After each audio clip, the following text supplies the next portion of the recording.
For the repair of the Korval E&P-01 controllers, the following procedures were necessary: replacement of various electronic components and general cleanup of the units.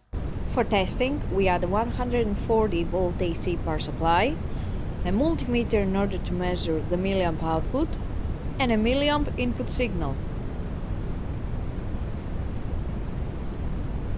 By manipulating the input signal, we see that the unit reacts accordingly and outputs the full 420 milliamp output according to the set point and the process variable.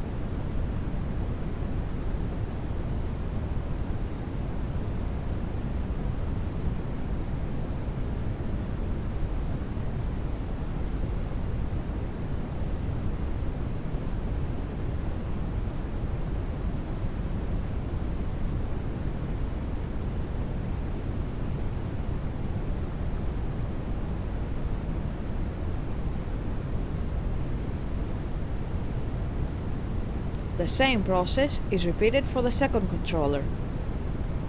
For the third controller, we add a 140-volt AC power supply, a potentiometer, and a multimeter in order to measure the milliamp output.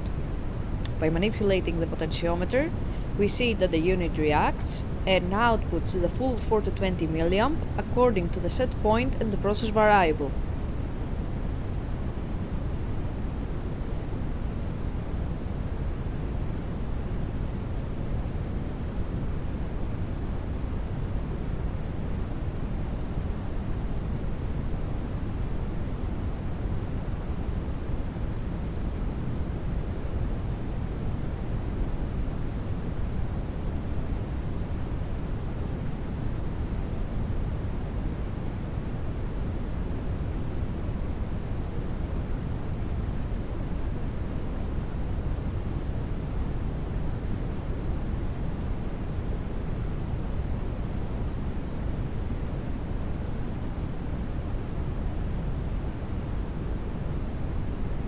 It is now clear that all three controllers are working successfully and are ready to be delivered to the customer.